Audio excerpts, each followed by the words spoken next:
Hello superheroes, I'm Scarlet Grace from unseenseraph.com, and today we're going to talk about mental diets and how your mental diet is the key to your success or failure in manifestation.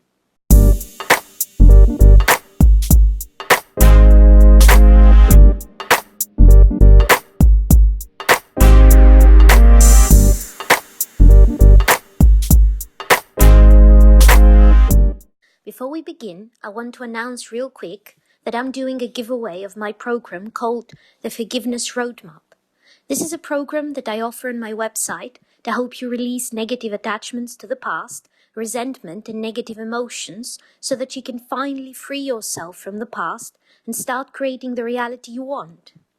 You can get it on my website for $27, or you can enter the giveaway for a chance to win it. To enter, just comment Forgiveness Roadmap in the comments below.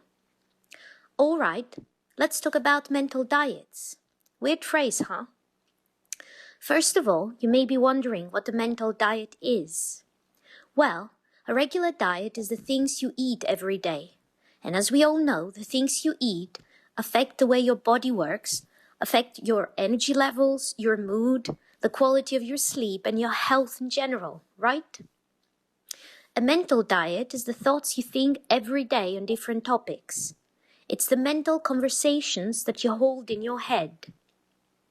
And just like the things you eat affect your health and the way your body functions, your mental diet affects the way your mind functions and determines what manifests in your life. Makes sense, right? The term mental diet comes from Neville Goddard. In one of his lectures, Neville talks about how the inner conversations we have in our head create the world around us. As long as our inner conversations don't change, our world remains the same. If our inner conversations change, so will the things in our world. Most people aren't aware of the mental conversations that happen in their minds. But people like me and you, people who want to take control of their lives and manifest consciously, need to become aware of our thoughts and our conversations in our head, so that we can shape our reality the way we desire. As Neville says, to attempt to change the world without changing our inner conversation is a struggle against the very nature of things. You cannot change the outside world unless you change your inner conversations first.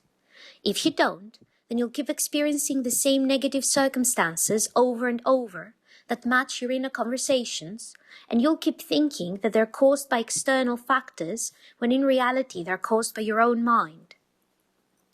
Neville talks about a girl who told him that it was very difficult to work with her employee because he was unfair to her and kept criticizing her no matter how hard she tried. After hearing her story, Neville told her that if she thought of her employer as unfair, then she needed to change her own inner conversation on this topic. Upon hearing this, the girl admitted that she had been arguing with her employer in her head all day.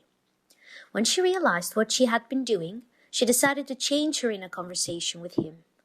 She started imagining that he was congratulating her for her good work and that she was thanking him for his praise. Shortly after she started doing this, her employer's behavior started changing for the better. So if you have a goal, something you want to manifest and it isn't happening, spend a few days observing the thoughts you have around it. And watch out for conversations you have with people in your head. Let's say, for example, that you've wanted to get a raise for a while now. Do you have conversations with your boss where you're trying to persuade him or her to give you a raise? Well, they insist that they can't. Or are you playing out scenes in your head where someone else gets a raise instead of you because that is what has happened for you in the past? Do you spend time arguing with your significant other or your children or someone else in your head? You know, that thing we do where we intend to have a conversation with someone about something, and we play the conversation in our heads beforehand, and we come up with all the things the other person could say, and usually those are things that go against what we want. And then we get sad or angry and think, what's the use? It's not like if I talk to them, anything's gonna change. Well, if you do any of that, no wonder things aren't changing for the better. Neville says that the most important thing is for your inner conversations to match the thing you desire. If you're having conversations in your mind where you aren't getting what you want, Then are your inner conversations a match to your desire? No. You need to change your inner conversations before anything changes in the outside world. Just like in a physical diet, where you deliberately exclude certain kinds of food and deliberately include other kinds of food in your diet, in a mental diet, you deliberately exclude the thoughts and the mental conversations that go against your goal and consciously switch them with new conversations that match the things you want. I'm going to give you 2 examples from my life so that you can better understand how this works in real life. So, there is a famous international cosmetics and beauty products brand where many of my friends often shop. For some reason, I hadn't been there in many years, and when I finally had to go there because I wanted a product only they sell, all the employees were extremely helpful. So I was telling a friend of mine that I visited that store, and immediately she was like, "Oh no, everyone who works there is lazy and horrible. I always spend like an hour every time I shop there just to get 1 or 2 things, because they'll ignore me and I'll have to look for whatever I want on my own." I had a similar conversation with another friend a few days later. She also insisted that this store has the most unhelpful employees. Both friends insisted that it was random that they were so helpful to me when I shopped there. You know, maybe it was a very slow day. Maybe it was just my lucky day. The thing is, I've shopped there many times since, and the employees are generally really nice and helpful every time. Not only will they help me with whatever I need, they literally go out of their way to give me discounts and free samples every time. Also keep in mind that I don't go there often, maybe 2 or 3 times a year. So it's not like they could remember me and like me more than my friends. I'm pretty certain no one at that store even remembers I've shopped there before. So since my friends didn't believe me, we decided to shop there together one day, so that they could prove to me that helpful isn't the norm in that store. And sure enough, when we went together, all the girls working there were really helpful.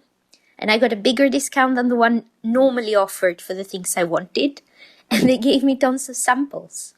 My friends couldn't believe it.